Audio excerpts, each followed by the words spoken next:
गोवर्धन पूजा दीपावली के बाद मनाया जाने वाला महत्वपूर्ण पर्व है, जिसकी जड़ें पौराणिक कथाओं और ग्रामीण परंपराओं में गहराई से जुड़ी हैं। यह पूजा श्री कृष्ण द्वारा इंद्र की वैदिक पूजा के विरोध में स्थापित की गई थी, जिसमें प्रकृति, पशुधन और गोवर्धन पर्वत की पूजा की जाती है। दीपावली के एक दिन के बाद यानी प्रथमा तिथि को गोवर्धन पूजा मनाई जा रही है। गोवर्धन पूजा का जिक्र श्रीमद् भागवत पुराण, महाभारत और हरिवंश पुराण में मिलता है। भगवान श्री कृष्ण को समर्पित यह पूजा असल में विशुद्ध ग्रामीण परंपरा की पूजा पद्धति की झलक है, जिसे समुदाय, संगठन या फिर एक परिवेश के लोगों के द्वारा मिलजुल कर किया जाता है। महाभारत में प्रसंग आता है कि ब्रज, गोकुल, वृंदावन, परसाना, नंदगांव के लोग वैदिक आधार पर इंद्र की पूजा करते थे। इंद्र की पूजा में बहुत आडंबर आ चुका था, साथ ही इस पूजा में आस्था का अभाव और डर का समावेश अधिक हो चुका था।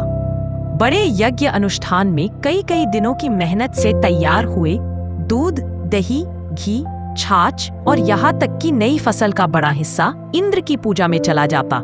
इसके साथ ही प्रकृति से भी लोगों का जुड़ाव कम था। तब श्री कृष्ण ने इंद्र की इस पूजा का विरोध किया और सबको सलाह दी कि इसके स्थान पर नदी, ग्राम, गोधन, पशुधन, धरती माता, वृक्ष और इस पवित्र गोवर्धन पर्वत की पूजा की जानी चाहिए, क्योंकि नदी का जल जीवन देता है। गोधन से ही जीवन यापन के लिए दूध, दही, घी मिलता है। पशुधन किसान के बराबर ही मेहनत करते हैं ताकि अनाज उगाया जा सके। धरती अपने सीने पर हल्की नोक सहकर भी बीज उत्पादन कर अनाज देती है। वृक्ष पत्थर मारने पर भी फल देते हैं और गोवर्धन ब्रज क्षेत्र की सीमा बनकर सुरक्षा देता है, वर्षा होने में सहायक होता है।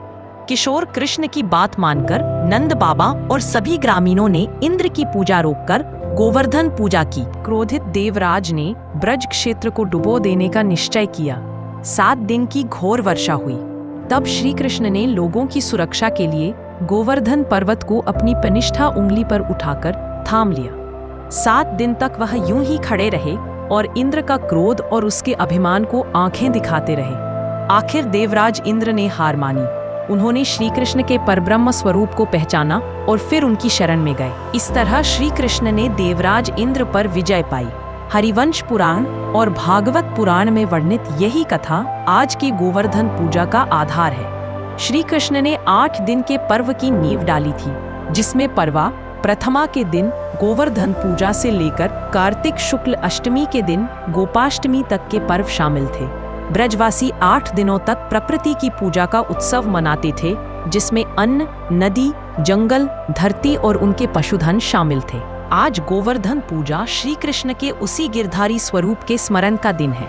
गोवर्धन पर्वत अब खुद में एक लोक देवता है। वह कई अलग अलग परिवारों के कुल देवता भी हैं। ऐसा भी मानते हैं कि श्री कृष्ण ही अपने अचल स्वरूप में गोवर्धन पर्वत है।